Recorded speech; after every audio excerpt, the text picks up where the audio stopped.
नमस्कार। आप देख रहे हैं स्पेशल कवरेज न्यूज और मैं हूं आपके साथ शिव कुमार। मेरे साथ हैं वरिष्ठ पत्रकार आदरणीय मीनू जैन जी। स्वागत और अभिनंदन। दरअसल कल चुनाव हो गया, परिणाम आ गए और परिणाम के बाद घमासान सा मीडिया ने मचा दिया। मीडिया ने नहीं जिक्र किया केरल की जीत का, मीडिया ने नहीं जिक्र किया तमिलनाडु की जीत का। मीडिया दो स्टेट की जीत को लेकर जश्न मनाने में मदमस्त थी। वो राज्य थे बंगाल और आसाम। तो क्या जो केरल में नई सरकार बनेगी वो चुनाव नहीं जीती है? मैं थोड़ा अपने दर्शकों से भी जानने का प्रयास कर रहा हूं और आम समाज से भी जानने का प्रयास कर रहा हूं, क्या केरल इस संयुक्त राष्ट्र का जो पूरा हमारा इंडियन राष्ट्र है उसका वो हिस्सा नहीं है? जीत तो उसमें भी हुई, किसी दल को मिली। दूसरा, तमिलनाडु में एक ऐसी नई पार्टी जीत गई, उसका तो और जोर शोर मीडिया में होना चाहिए कि एक युवा मैदान में उतरा, उसने पूरा सबको धराशायी, वहां की तो दृढ़ राजनीति थी वही धराशायी कर दी। कोई जिक्र नहीं हुआ। जिक्र है तो सिर्फ और सिर्फ बंगाल का। ये लग रहा है जैसे पूरा देश बंगाल की राज्य से ही चले। बीजेपी नैरेटिव गढ़ने में एक मास्टरमाइंड पार्टी है। कब क्या गढ़ा जाएगा इसको गढ़ के वो आधे चुनाव पर फतेह हासिल कर लेती है, वो मानती है। और इस फतेह को विपक्ष कैसे नकार पाए, इसका कल राहुल गांधी ने एक सटीक उदाहरण प्रस्तुत किया है कि हार गए भैया कोई बात नहीं, मैं तुम्हारे साथ खड़ा हूं, कोई दिक्कत नहीं। और ताज्जुब ये देखिए, गिनिए, अरविंद केजरीवाल चुनाव हार गए, उसके बाद स्टालिन चुनाव हार गए, ममता बनर्जी चुनाव हार गई, गौरव गोगोई चुनाव हार गए। मतलब आप फेरिस्त पूरी समझिए, पढ़िए। तेजस्वी लुढ़कते पुढ़कते चुनाव जीते, सबने देखा। लेकिन आपने जो विचार नहीं किया वो ये नहीं किया कि 2024 में विकराल हार के बाद ऐसा क्या सरकार ने कर दिया है कि उसके बाद हरियाणा में बम्पर जीत, फिर महाराष्ट्र में बम्पर जीत, फिर दिल्ली में बम्पर जीत, फिर बिहार में बम्पर जीत, फिर बंगाल में बम्पर जीत। और इस सब के बावजूद राहुल हमेशा मैदान में आते हैं। उन्होंने ममता जी से बात की, उन्होंने स्टालिन से बात की, उन्होंने गौरव गोगोई से बात की और कहा कि हम साथ खड़े हैं। मीनू जी, एक बड़ा संदेश दिया है कल राहुल ने।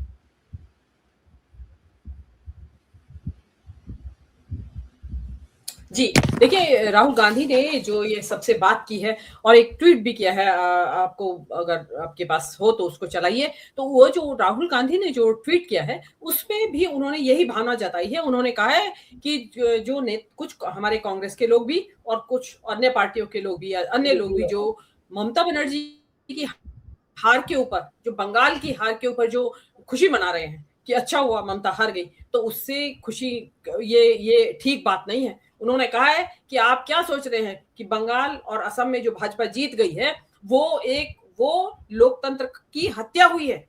और ये सभी जानते हैं कि किस तरीके से चुनाव नहीं लड़ा गया, वहां पे लड़ा गया, एक युद्ध लड़ा गया, जैसे कि कोई एक राजा किसी दूसरे छोटे राजा के ऊपर चढ़ाई कर देता है। पूरे धनबल के, बाहुबल के साथ भाजपा उतरी प्रधानमंत्री के नेतृत्व में।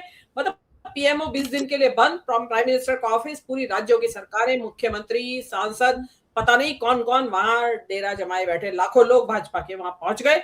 और उन्होंने जिस तरीके से चुनाव आयोग ने काम किया, साफ पक्षपात के साथ काम किया। एसआईआर 27 लाख लोगों को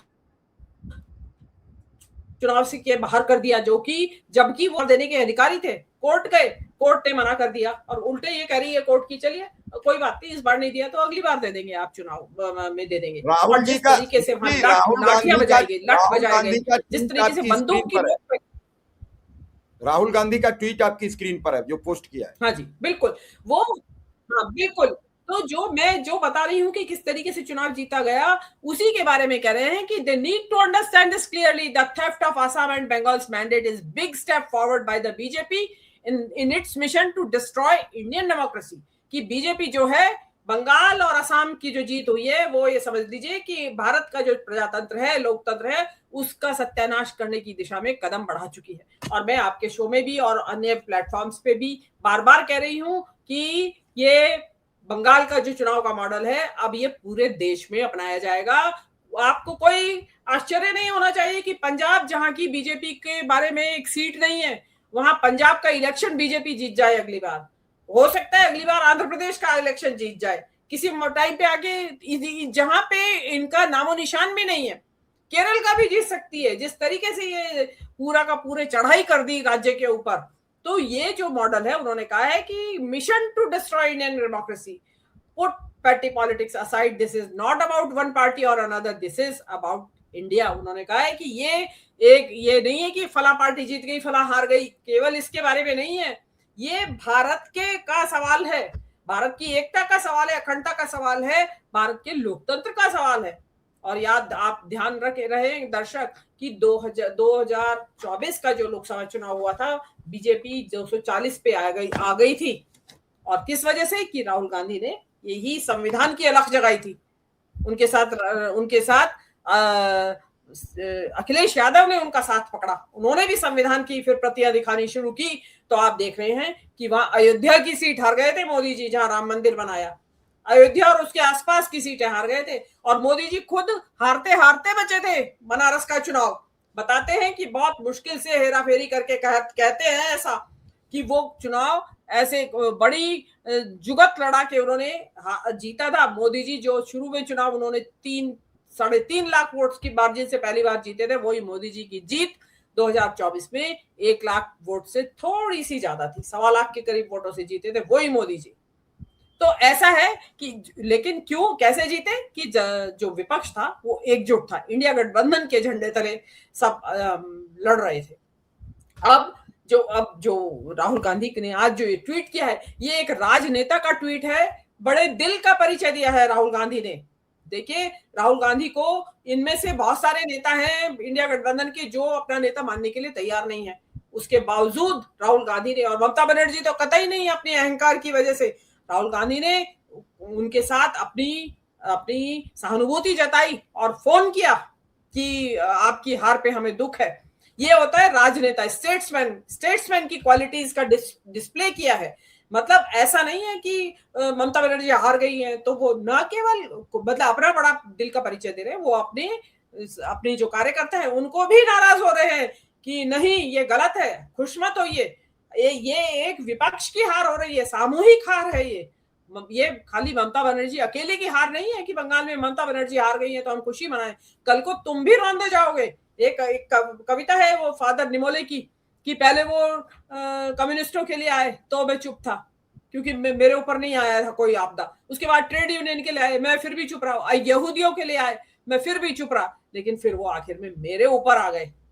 जर्मन जो हिटलर के जो गुंडे थे, जब वो मेरे मारने आए तो मुझे बचाने वाला कोई नहीं था, ना मेरे लिए बोलने वाला भी कोई नहीं था। तो राहुल गांधी उसी बात को कह रहे हैं कि ये आप ये मत समझिए कि ये ममता के ऊपर होकर चुप जाएगा, अब ये मॉडल पूरे देश में लहराया जाएगा। और राहुल गांधी से सही कह रहे हैं। राहुल गांधी ने देखिए, महाराष्ट्र जो आपने जिक्र किया, जब लोकसभा की हार के बाद ये सबसे पहला चुनाव हुआ महाराष्ट्र में, और वहां से इन्होंने ठान ली कि ये जीतने नहीं देना है इनको, किसी को भी। उसमें एसआईआर अभी तो आपके दिखा के हो रहा है, वो एसआईआर चोरी छुपे हुआ, जिसको रिजल्ट आया तो पूरा देश सन रह गया कि अभी अभी तो ये महाविकास आघाड़ी इतनी सीटें जीत के आया है लोकसभा चुनाव में, और 6 महीने के अंदर वहां इतने लाखों वोटर बढ़ गए, 40 लाख वोटर पैदा हो गए वहां पे 6 महीने में, जो किसी स्टैटिस्टिक्स के किसी हिसाब से वहां 40 लाख वोटर 6 महीने में पैदा नहीं हो सकते। वो साइलेंट एसआईआर चल रहा था चुनाव आयोग का, और उसकी चोरी पकड़ ली गई। उसके बाद हरियाणा में हुआ, आपने देखा क्या रिजल्ट आया, हरियाणा में भी ऐसी रिजल्ट आया। उसके बाद बिहार में हुआ, वही दोहराई गई कहानी। उसके बाद अब ये आपका बंगाल में हुआ है। शुक्र है कि अब लोगों को बंगाल का होने के बाद समझ में आई। मैं तो जिस वक्त ये महाराष्ट्र का चुनाव हुआ था, मैं तभी कह रही थी बहिष्कार करने की जरूरत है, ये दोहराया जाएगा, ये आपको पता नहीं चल रहा है क्या हो रहा है, मतदाता सूचियों में भारी गड़बड़ है, बाकी रही सही कसर ईवीएम के जरिए पैदा पूरी कर दी जाती है। और इस बार तो मोदी जी ने हद ही कर दी, पूरा सेना लेके पहुंच गए, अर्धसैनिक बल वहां लेके पहुंच गए, पूरी ब्यूरोक्रेसी को बदल डाला, 450 से ज्यादा अधिकारियों के तबादले कर दिए गए, एनआईए सिंघम मतलब इनकाउंटर स्पेशलिस्ट को भेज दिया गया। और मतलब एक तरीके से नहीं, कई तरीके से, जिस तरीके से ये चुनाव लड़ा गया है, देख रहे थे कि जैसे कि चुनाव नहीं लड़ा जा रहा है, कोई बड़ा राजा छोटे राजा के ऊपर चढ़ाई करने, हमला करने आ गया है। तो राहुल गांधी ने इस वोट चोरी को लेके, उन्होंने बिहार चुनाव से पहले तेजस्वी यादव को साथ लेके और सड़कों पे निकले थे, यात्रा निकाली थी उन्होंने 1 महीने तक। तो सबने ये कह दिया था, विपक्षी दलों ने भी मजाक उड़ाया था और हमारी तरफ के पत्रकारों ने भी मजाक उड़ाया था। उन्होंने कहा अरे ये चुनाव लड़ने का टाइम है या वोट चोरी का मुद्दा बनाने का टाइम है। बाद में ये मोदी राहुल की हमेशा गलत प्रायोरिटी रहती है। देखिए वो भी मौसम था क्योंकि वहां भी इसी तरह नाम काटे जा रहे थे। याद होगा आपको अजीत अंजुम ने किस तरीके से पकड़ा था कि किस तरह की धांधलियां हो रही हैं बीएलओ लेवल पे, और लेकिन किसी ने ध्यान नहीं दिया और सब चुनाव लड़ने पहुंच गए। उसका नतीजा जैसा आना था वहां भी आपने देखा, मतलब बड़े बड़े वहां भी दिग्गज हार गए। उसके बाद अब फिर बंगाल में हुआ। बंगाल में तो अति हो गई, मतलब बिल्कुल ही, क्योंकि बंगाल में इनकी अपनी सरकार नहीं थी भाई। इससे पहले महाराष्ट्र में अपनी सरकार थी, बिहार में अपनी सरकार थी, तो इसलिए इनको कोई दिक्कत नहीं है। पंजाब में इनकी अपनी सरकार थी तो इनको दिक्कत नहीं आई। अब बंगाल में उसको चोरी को कैसे लागू करें, वोट चोरी को, उसके लिए इन्हें सैनिकों की जरूरत पड़ी, अर्धसैनिक बल की। और दुनिया भर का जो इन्होंने, जिसको कहते हैं ना ये बाई हुक और बाई क्रुक, साम दाम दंड भेद सब लगा दिए और वो चुनाव जीत लिया। अब जो है विपक्ष को अब चेत जाना चाहिए, इन चुनावों का बहिष्कार होना चाहिए। आप बहिष्कार नहीं करेंगे तो इसी तरीके से, जैसे आज ममता की गलतियां निकाली जा रही ना, अभी कल तक तो कोई ममता की गलती नहीं निकाल रहा था। सब यही कह रहे थे कि मोदी ये गलत हो रहा है, अलोकतांत्रिक है, जो भी कुछ हो रहा है। अब जब रिजल्ट आ गया है तो हाँ भाई, ममता के राज में ये हो रहा था, ममता के राज में। अरे भाई, जब आप आलोचना कर रहे थे मोदी की, तब तो आपने किसी ने भी नहीं कहा। तो हर चुनाव में यही होगा, इसी तरीके से साम दाम दंड भेद से चुनाव जीते जाएंगे। एसआईआर लगाया जाएगा, सुप्रीम कोर्ट आपका साथ नहीं देगा, वो कहेगा अगले चुनाव में आप दे देना।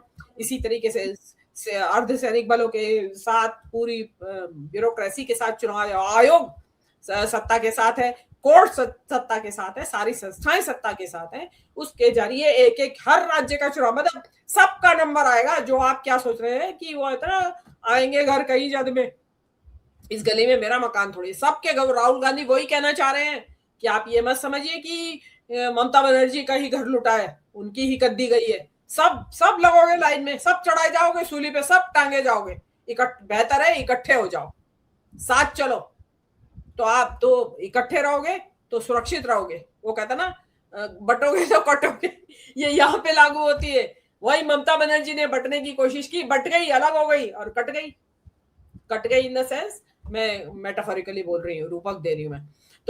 तो उसमें वोट चोरी बिहार के समय भी मुद्दा था, महाराष्ट्र के चुनाव में भी मुद्दा था, पंजाब में भी, बंगाल में भी, और अब तो मुद्दा ही वोट चोरी है। इसी को जन आंदोलन मनाया जाना चाहिए। एक तरफ चुनावों का बहिष्कार किया जाए, दूसरी तरफ वोट चोरी के खिलाफ आंदोलन सड़कों पे चलता रहे, तब इस सरकार के कान चेतेंगे। नहीं तो ऐसा कुछ नहीं होगा। देखिए, अपना अपना अहंकार, जो राहुल गांधी कह रहे हैं कि पॉलिटिकल पार्टीज भी एक हो जाएं, ममता बनर्जी को भी अहंकार था, वो भी इंडिया गठबंधन से थोड़ा अलग अलग, मतलब होते ना, ऐंठ में रहती थी अपनी।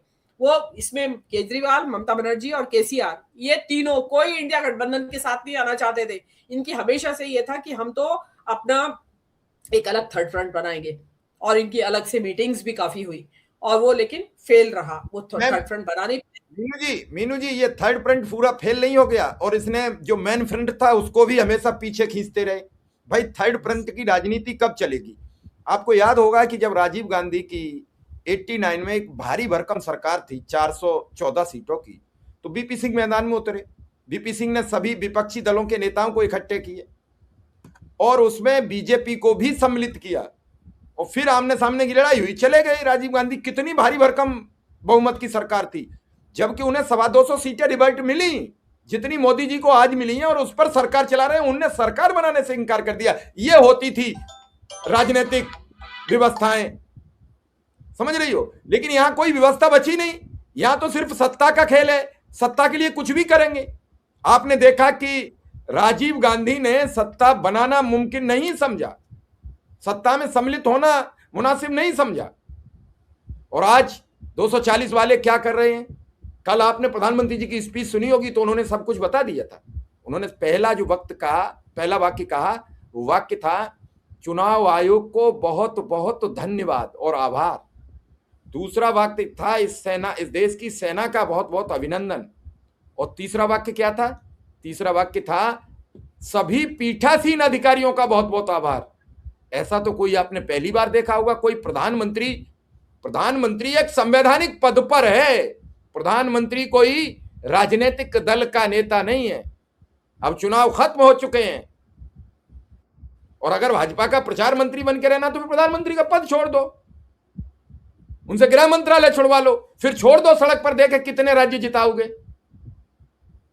बात तो पद और कद की है मीनू जी। लोग डरते क्यों हैं? डरते तभी तक है जब हाथ में लठ है। लठ छोड़ दो, फिर सड़क पे जाओ निकल के। मीडिया के लोग जमीन पर उतरने को राजी नहीं है उनके ग्रुप के। ऐसा क्या है जमीन पर? जब भैया वोट आपको सब मिल गया, जीत आप रहे हो चाहे दिल्ली बिहार, तो आप लोग जाते क्यों नहीं जमीन पर खबरें करने? क्योंकि वो सच्चाई नहीं है, सच्चाई कुछ और है। जी मीनू जी। जी, मीडिया तो देखिए, मैं तो आपकी बात यहाँ कहना चाहूँगी कि आपने देखा कि कल चुनाव के नतीजे आए और आपने देखा जितने भी गोदी मीडिया के एंकर्स थी, लेडी एंकर्स थी जितनी भी, वो सब बंगाली साड़ियाँ पहनी हुई थी और बंगाल के तौर तरीके से उन्होंने वो टिकली बिंदी और वो उस तरीके का पूरा सौंदर्य प्रसाधन, वो सब बंगाल के तरीके से वो तैयार हुई थी। ऐसा लगता था कि मानो उन्हें पहले से ही पता है कि बंगाल में जीत होने वाली है। आप देख लीजिए, रूबिका लियाकत देख लीजिए, आप अंजना को देख लीजिए, पद्मजा को देख लीजिए, इंग्लिश हिंदी सारी वो सब बंगाल की वो पाड़ वाली साड़ी पहन के, लाल सफेद वाली, वो बैठी हुई थी सारी वहां पे। उनको जैसे कि पहले से पता था कि बंगाल की जीत होने वाली, वो पहले से ही सेलिब्रेशन के मूड में वहां से आई थी। तो उनका तो देखिए, ये जो गोदी मीडिया है, ये तो जब तक सत्ता का परिवर्तन नहीं होगा इसी तरीके से चाकरी करेंगे, मोदी जी के चरणों में लौटते रहेंगे। इसीलिए तो इनको गोदी मीडिया कहा जा रहा है। चरण चुंबक, चाटुकार किस लिए कहा जाता है? तरह तरह के इनके जो नाम निकल रहे हैं, इनको शर्म फिर भी नहीं आती है। आपने जो बोला, शर्म होती तो बंगाल केरल की हार का, जीत का भी तो जिक्र करते। केरल की जीत का, तमिलनाडु में एक नए सितारे का उदय हुआ, उसे शाहरुख खान कहते हैं तमिलनाडु का, की फिल्म इंडस्ट्री का। वो विजय की जीत हुई है जो, तो आपने उसका कोई जिक्र नहीं। मतलब मोदी की जीत सबसे बड़ी जीत, और जो केरल की जीत हुई है कांग्रेस की, वो विपक्ष की जो जीत हुई है, जो ठीक है, जो विजय ने जो जीत हासिल की है। भाई विजय ने 234 सीटों पर जीत की, उसकी नहीं जिक्र है। 126 सीटों पर जो मोदी ने असम जीता है उसका जिक्र है। केरल में 140 सीटों पर कांग्रेस जीती है, उसका कोई जिक्र नहीं है। 294 का जिक्र ही जिक्र है। कोई ये कहने को राजी नहीं है कि 3-2 का चुनाव हो गया। भाई सत्ताधारी दल इतने भयंकर तरीके से चुनाव लड़ रहा है, उसके बाद 3-2 का हो रहा है, इसका मतलब विपक्ष जिंदा है, मरा नहीं है, अभी भी है, बार बार लौटने का प्रयास कर रहा है। पता नहीं लौट नहीं पा रहा, कोई कारण होगा, बार बार वो कह रहे हैं। कल पहली बार ही तो ये देखने को मिला कि राहुल गांधी ने स्टालिन से बात की, ममता जी से बात की, ये पहली बार ही तो देखने को मिला। अगर चुनाव से पहले ये बात हो जाती तो शायद ये दिन देखने को नहीं मिलते। जी मीनू जी।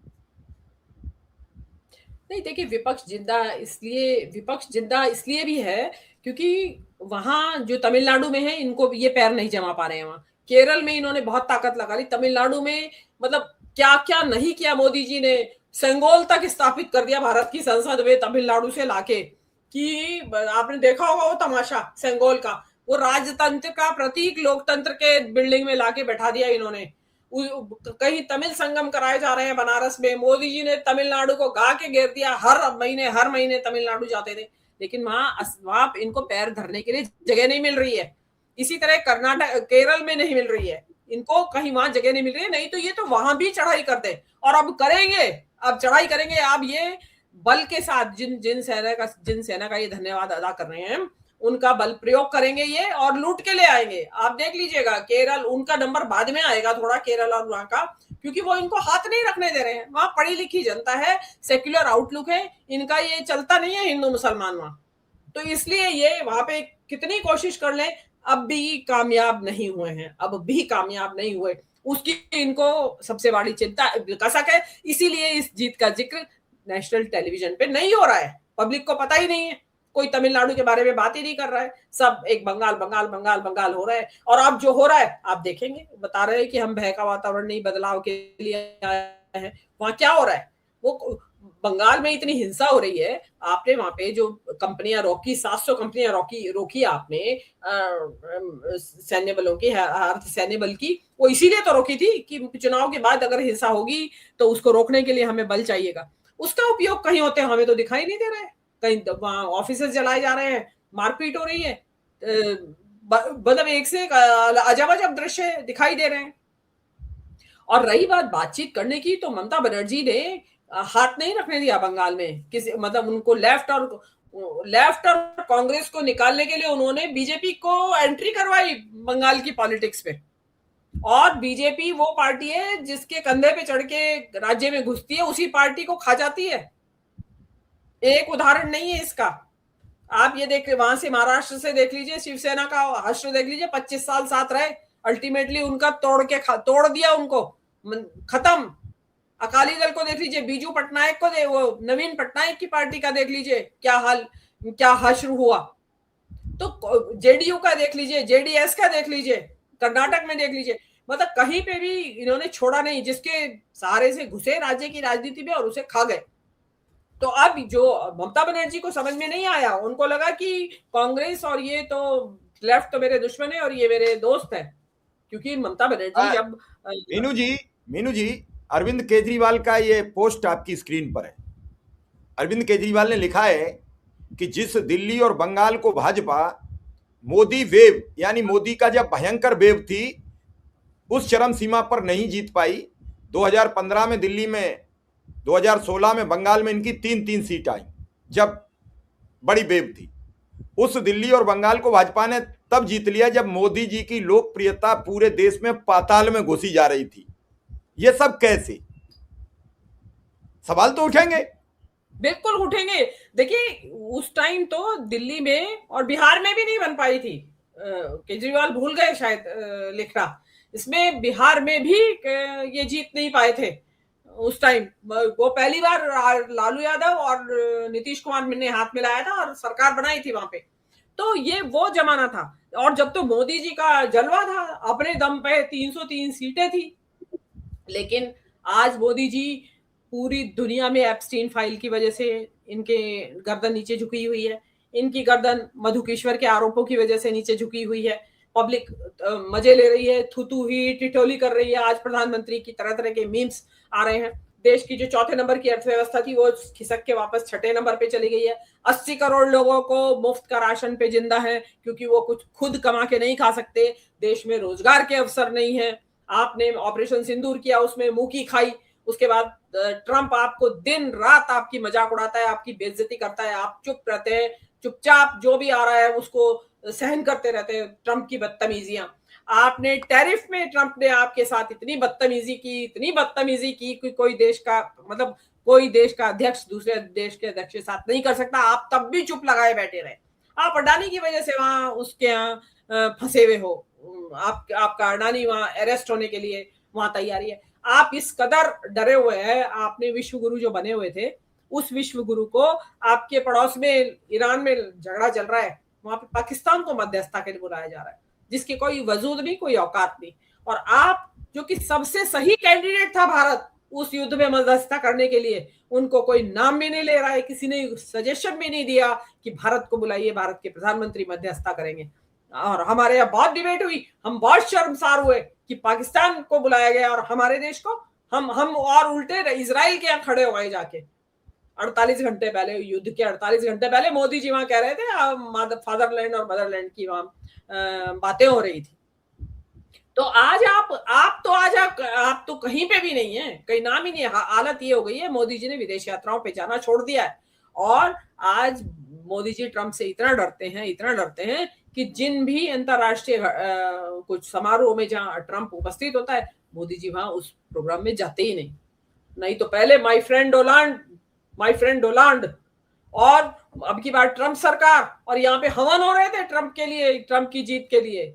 ये जो बीजेपी के अंधभक्त हैं, ये हवन कर रहे थे ट्रंप की जीत के लिए। और जब ट्रंप जीता तो उस दिन ट्वीट आया कि व्हाइट हाउस में सनातनी आ गया है। उस सनातनी ने वाट लगा दी मोदी जी की। इतनी धुनाई करता है रोज, जब भी उसको मौका मिल जाता है। अभी तो क्योंकि वो ईरान इराक युद्ध में उलझा हुआ है, इसलिए मोदी जी की धुनाई नहीं कर रहा है। वो जिस दिन उसका वहां से फ्री हो जाएगा फिर मोदी जी की धुनाई पे लग जाएगा। तो आज जो बिल्कुल सही कहा केजरीवाल ने कि आज तो लोकप्रियता बिल्कुल रसातल में चली गई है और आज मोदी जी को भर भर के देश वोट दे रहा है। आप वहां ग्राउंड पे जाइए ना, जो अच्छे अच्छे धुरंधर जो कि ना तो बीजेपी के साथ है और मैं तो कहती हूँ शायद बीजेपी के भी समर्थक हैं वो डीप अंदर से, लेकिन वो भी किसी हालत में नहीं है कहने की कि जीत कैसे गए। और वो जीत नहीं है, ये तो क्यूरेटेड जीत जिसको कहते हैं डिजाइनर जीत, बनाई गई जबरदस्ती हासिल की गई जीत है। ये इसी का ये कहना है, यही कहना है, यही मौका है कि सब एक हो जाइए, नहीं तो सब इकट्ठे टांग दिए जाओगे। या तो इकट्ठे हो जाओ अभी, और अगर अलग अलग चलोगे तो इकट्ठे ही टांग दिए जाओगे सूली पे एक साथ और टंगेंगे सब। उनके हौसले बुलंद हो गए। ये चौथा स्टेट है जो इसी तरीके से जीता गया है। 2 में ओपनली एसआईआर हुई है और 2 स्टेट्स में चोरी छुपे एसआईआर हुआ है जो किसी को पता नहीं चला। ये महाराष्ट्र से कहानी शुरू हुई है और चल रही है अनइंटरप्टेड, निर्बाध चल रही है। इसको रोकने की जरूरत है और इकट्ठा होना पड़ेगा आपको। और ममता बनर्जी को भी थोड़ा अब सामने आना पड़ेगा। ठीक है, आप वहां का लड़ रही हैं और अभी उनकी राह आसान नहीं है। मोदी जी छोड़ेंगे नहीं, ममता को गिरफ्तार जरूर करेंगे वो, क्योंकि उनके जो भतीजे हैं वो एक बार ईडी की को 2-3 बार उनको बुला चुकी है बातचीत के लिए, उनके उनसे इंटेरोगेशन के लिए, और वो उन्हीं फाइलों को धो पहुंच के वापस लाएंगे। और ममता बनर्जी को, जैसे कि केजरीवाल को रखा गया 6 महीने जेल, आप देख लीजिएगा देर सबेर ममता बनर्जी को आप पाएंगे कि अरेस्ट कर लिया गया है। उसी आहट को सुन रहे हैं राहुल गांधी, उसी आहट को सुन रहे हैं कि चेत जाइए, कि खबरदार हो जाइए, जाग जाइए। तो राहुल गांधी जगा रहे हैं। और देखिए राहुल गांधी की जो बातें होती है ना, वो प्रोफेटिक, मतलब ऐसी होती है, भविष्यवाणियां होती है सटीक। जो भी कहते हैं वो सच निकल के आता है। आपने देखा होगा, नोटबंदी का देख लीजिए, कोविड का देख लीजिए, उसके बाद लॉकडाउन का देख लीजिए, उसके बाद आप ये टैरिफ का देख लीजिए, क्या नहीं साबित होता है सही। और वो अब जो कह रहे हैं उसको भी विपक्ष जो है देर सवेर सुन ले। अरे भाई, कांग्रेस से एलर्जी बाद में कर लेना, जिंदा बचोगे तभी तो कांग्रेस से एलर्जी रखोगे। अब ममता बनर्जी को खतरा है कि उनके सांसद कब टूट के चले जाएं, विधायक कब टूट के चले जाएं वहां। जी नहीं, बिल्कुल आपने ठीक कहा है कि अब खुद बचें, कि विधायकों को बचाएं, कि सांसदों को बचाएं। अब तो सब समस्याएं सामने खड़ी हैं। ऐसे में राहुल गांधी का साथ आना एक बड़ा संदेश है। और अगर ये एकता बनी, एकता मन से करनी पड़ेगी। एकता मन में कुंठा पाल के नहीं होगी कि जब जैसी एकता वैसे कर ले, नहीं नहीं, एक तो एक। और एक का मतलब है कि सभी नेता अगर ये बात पे आमादा हो जाएं, आमरण अनशन पर बैठ जाएं, धरने पर बैठ जाएं कि ईवीएम नहीं हटेगी तब तक चुनाव नहीं लड़ेंगे, तो इसका सॉल्यूशन कल हो जाएगा। ये नेताओं को विचार करना है। मैं तो बता सकता हूं, मैं तो सलाह दे सकता हूं। ये विचार नेताओं को करना है कि अगर आमरण अनशन पर बैठ गए तो ये सरकार सरेंडर कर जाएगी, और नहीं तो फिर लड़ते रहिए, या फिर चुनाव से निस्तारित करिए, या फिर कह दीजिए केरल और तमिलनाडु की जीत हमें नहीं चाहिए, बैलेट पेपर पर चुनाव कराओगे तब मैं मानूंगा। ये जीत मैंने ली है और इस जीत को मैं वापस करता हूं। आइए बैलेट पेपर पर चुनाव कराइए, एक ही दिन में हो जाएगा फैसला, दूसरे दिन को नहीं जाएगा। पूरा देश खड़ा हो जाएगा आपके साथ। लोगों को लगेगा कि अगला आदमी जीत के कह रहा है। अब जीत जाते हो तो गप गप, हार जाते हो तो लप लप। इसलिए जनता भी नहीं समझ पा रही है कि आप ईवीएम के खिलाफ हो या समर्थन में। मैं बड़ी दूर की बात कह रहा हूं मीनू जी। जनता पहले नाराज थी ईवीएम से, अब पिछले लगातार जीतों से जनता कह रही है तुम जाते नहीं, तुम वोट की व्यवस्था नहीं करते, तुम लड़ते नहीं, भिड़ते नहीं। तो ये चीजें विपक्ष को भी साबित थोड़ी सी करनी पड़ेंगी। आज सब मिलके लड़े होते बंगाल में तो नतीजे कुछ अलग होते। हम अपने हिसाब से तैयारी करते हैं और विपक्ष को एक साझा कार्यक्रम जारी कर देना चाहिए, समय रहने से पहले कर देना चाहिए, ताकि लोगों में संदेश जाए कि विपक्ष एकजुट है। भाई, आपको मीडिया से लड़ना है, आपको जनता से लड़ना है, आपको अधिकारी से लड़ना है, आपको तंत्र से लड़ना है। इन सब से लड़के आप जीत के आते हो तो आपको कितनी लड़ाइयां लड़नी है, फिर आप आपस में लड़ने लगते हो, इन सबको छोड़ देते हो। तो ये विचार करने की जरूरत है। मीनू जी, आपने समय दिया इसके लिए आपका बहुत बहुत आभार, बहुत बहुत धन्यवाद।